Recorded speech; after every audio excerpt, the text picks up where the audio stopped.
You want to replace your HID headlights yourself, but when you open a shopping site and see D1S, D2R, D3S, does it instantly feel overwhelming?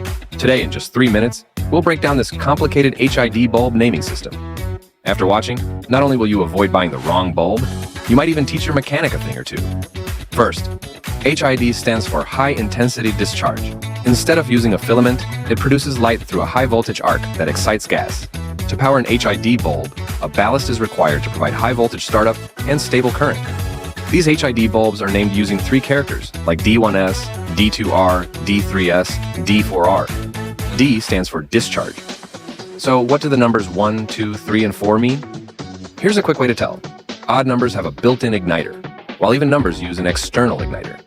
For example, D1 and D3 have the square block at the base. That's the igniter. D2 and D4, on the other hand, only have the bulb body. Additionally, the numbers 1 and 2 represent earlier designs that contain mercury and typically operate at 85 V. Numbers 3 and 4 are eco-friendly, mercury-free versions and typically operate at 42 V. Now that we've covered the numbers, let's look at the letters. What's the difference between S and R? S stands for projector, while R stands for reflector. S-series bulbs, D1S, D2S, D3S, D4S, are used in projector lamps. R-series bulbs, D1R, D2R, D3R, D4R, are used in reflector lamps. So when you're holding an HID bulb, how do you quickly determine its type? Just look at the notches on the bulb. That's the easiest way to tell. Here's how the notches differ between each type.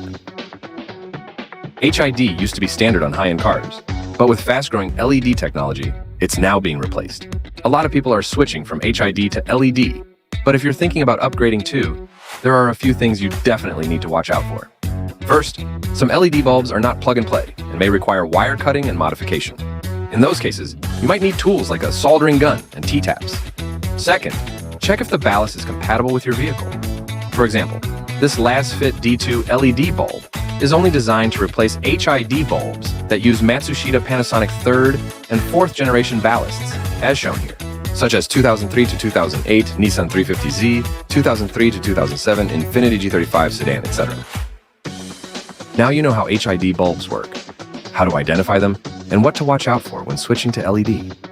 For more quick and practical car tips like this, hit follow. And if you have questions about your specific vehicle, just leave a comment. We've got you covered.